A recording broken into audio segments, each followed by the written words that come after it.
আসসালামু আলাইকুম, কেমন আছেন সবাই? আশা করি ভালো। আজকে আমি আলু পাউরুটি দিয়ে খুব সহজে একটি নাস্তা তৈরি করে দেখাবো, যেটা আপনি বাচ্চার টিফিনে সন্ধ্যার নাস্তায় কিন্তু খুব সহজেই তৈরি করতে পারেন। বাসায় যদি আপনার 2 টুকরা পাউরুটি আর আলু থাকে, তাহলে কিন্তু আপনি খুব সহজেই এটা তৈরি করে নিতে পারবেন।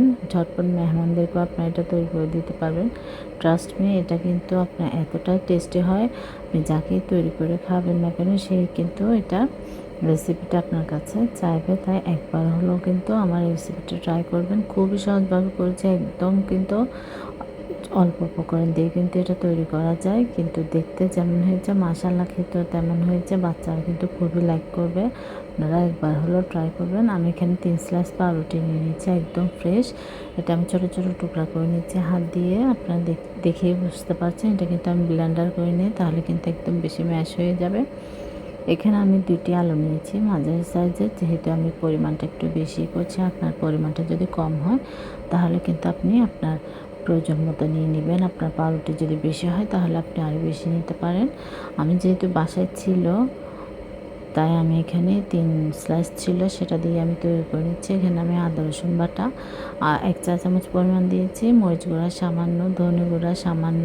আসলে সব মশলা কিন্তু অল্প অল্প ইউজ করবো। এখানে আমি অতিরিক্ত কোনো মশলা ইউজ করব না। মাংসের মশলা দিয়েছি সামান্য, কাঁচামরিচ দিচ্ছি ঝালের স্বাদ অনুযায়ী। যেহেতু বাচ্চারা যদি খেয়ে থাকে, তাহলে কিন্তু আপনি ঝালটা বুঝে শুনে দিবেন।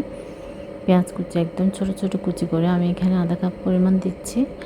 আর লবণ দিচ্ছি স্বাদ অনুযায়ী, যেহেতু আমি আলুটা সিদ্ধ করার সময়ও লবণটা দিয়েছি। পাউরুটিতেও কিন্তু লবণটা থাকে, তাই এটা অবশ্যই আপনারা মাথায় রাখবেন দেওয়ার সময়, যেন পরিমাণটা বেশি হয়ে না যায়। টমেটো সস দিয়েছি আমি এখানে 1 চা চামচ পরিমাণ, দিয়ে সব কিছু ভালো করে মিক্স করে নিচ্ছি, মেখে নিচ্ছি। আপনি কিন্তু এটা খুব ভালোভাবে কিন্তু মেখে নিতে হবে, যেন আপনার বাইন্ডিংটা খুব সুন্দর হয়। যখন আমি এটা আমি যখন বানাবো, কাটলে আপনারা আপনাদের পছন্দ অনুযায়ী যে কোনো শেপেই তৈরি করতে পারেন। আমি কিন্তু এটা লম্বা করেই করছি। আপনারা চাইলে এটা কাটলেট শেপও করতে পারেন, চারকোনা করতে পারেন, যার যেমন ভালো লাগে। কিন্তু এটা কিন্তু আপনি খুবই অল্প উপকরণ দিয়ে কিন্তু সহজে হয়ে যায়। তাই একবার হলো এটা ট্রাই করবেন। এখানে আমি একটি ডিম সিদ্ধ করে নিয়েছি। এটা আপনারা চাইলে দিতেও পারেন, নাও দিতে পারেন। যদি আপনাদের এটা দিলে বাচ্চারা আরও বেশি লাইক করবে। আপনার এটা হেলদিও, ডিম আলু পাউরুটি সব কিছু কিন্তু হেলদি, বাচ্চাদের জন্য ভালো। তাই আমি এখানে ডিম সিদ্ধটা দিলাম, যেহেতু বাচ্চারা খাবে। তাই আপনারাও চাইলে এখানে একটা ডিম সিদ্ধ করে এরকম ছোট ছোট করে টুকরা করে দিতে পারেন। আর যদি আপনাদের ডিমটা না থাকে হাতের কাছে, তাহলে আপনারা শুধু কিন্তু এই কাটলেটটাও তৈরি করতে পারেন। এটাও কিন্তু খেতে বেশ ভালো লাগে। দেখুন, আমি ডিমের টুকরাগুলো মাঝখানে দিয়ে 4-5টা একদম চেপে চেপে কিন্তু লম্বা করে আমি এটা চপের মতো করে নিচ্ছি, একটু চ্যাপ্টা করে, কাটলেটের মতো। আপনারা যারা আর একটু চ্যাপ্টা করেও তৈরি করতে পারেন। আসলে এটা কীরকম শেপে করবেন সেটা আপনাদের উপর। এভাবে কিন্তু এটা খুব ভালোভাবে কিন্তু বাইন্ডিংটা করতে হবে, না হয় কিন্তু এটা তেলে দেওয়ার পর কিন্তু ছুটে যাবে। এটা অবশ্যই কিন্তু মাথায় রাখবেন। একদম চেপে চেপে খুব সুন্দরভাবে করে নেবেন, তাহলে খুব সহজেই কিন্তু হয়ে যাবে। দেখুন আমি করছি কীভাবে, আপনারা দেখে বুঝে নেবেন। এইভাবে করে আমি সবগুলো কাটলেট খুব সহজেই তৈরি করে নেব। খুবই সহজ, আপনারা একটু দেখলে বুঝতে পারবেন। দেখুন এরকম করে করছি। দেখুন আমার সবগুলো কাটলেট কিন্তু তৈরি করা হয়ে গিয়েছে। এবার আমি এটা ব্রেড ক্রামে গড়িয়ে আমি ডুবা তেলে ভেজে নেব।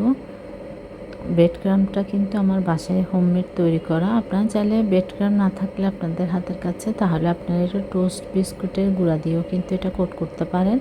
এটা কিন্তু একদম আপনারা খুব সহজে কিন্তু বাসায় তৈরি করতে পারেন। এই ব্রেড ক্রামটা, এটা কিন্তু আমরা দোকান থেকে অনেকটা দাম দিয়ে কিনি, কিন্তু আপনি চাইলে বাসায় খুব সহজে করতে পারেন। আমার চ্যানেলে কিন্তু দেওয়া আছে কীভাবে ব্রেড ক্রাম তৈরি করতে হয়। জাস্ট একটু ফুড কালার ইউজ করলেই হয়ে যাবে। আমি সবগুলো কিন্তু ব্রেড ক্রামে এটা কোট করে নিয়েছি। আমি কিন্তু এখানে কোনো ডিম ইউজ করিনি।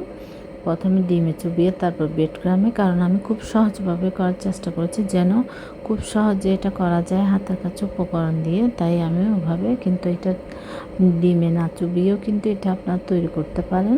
এটা কিন্তু হয়ে যাবে খুব, আপনারা দেখতেই পেয়েছেন আমি আপনারা দেখতেই পেয়েছেন আমি শুধুমাত্র ব্রেড ক্রামে কোট করেছি। এভাবে করে আমি সবগুলো ফ্রাই করে নেব। এটা যেহেতু আমি এখন সাথে সাথে ফ্রাই করছি, তাই এটা কিন্তু চুলা আঁচটা মিডিয়াম টু হাই রেখে আমি ভেজে নেব। যেহেতু সব কিছু এখানে কুক করা, এখানে কিন্তু আপনার কিছুই কাঁচা নেই, যার জন্য এটা আপনার খুব ঝটপট হয়ে যায়। আর এটা কিন্তু পাউরুটি আর আলুর তৈরি করা জিনিস, কিন্তু আপনারা ফ্রিজে কিন্তু লং টাইম রাখাটা কিন্তু এটা ঠিক হবে না, কারণ এটা যখন ফ্রাই করতে যাবেন আপনি ফ্রোজেন করলে তখন কিন্তু এটা আপনার ভেঙে যাবে। তাই অবশ্যই আপনারা 2 দিন আপনারা রাখতে পারেন, কোনো সমস্যা নেই, কিন্তু লং টাইম রাখবেন না, তাহলে কিন্তু এগুলো একদম চুপসে যাবে ফ্রিজের মধ্যে। যেহেতু এটা আমি ডিপের মধ্যে রাখবো, তখন কিন্তু এটা পানির কারণে চুপসে যাবে, আপনি এটা টেস্টটাই নষ্ট হয়ে যাবে। অনেকেই কিন্তু হয়তো বা বলে থাকে এটা আপনার ফ্রোজেন 15 দিন 1 মাস, কিন্তু না, আমি মনে করি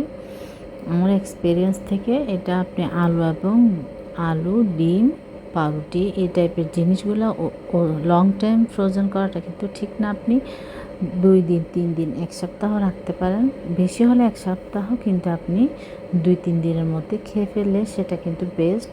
ফ্রোজেন করে সেটা আপনি খুব পারফেক্টভাবে এখন যেমন স্বাদ তেমন পাবেন, কিন্তু আপনি লং টাইম রাখলে সেটা থাকবে না। তাই আপনারা অবশ্যই এটা আমি যেভাবে বলেছি ট্রাই করবেন, আশা করছি আপনাদের ভালো লাগবে।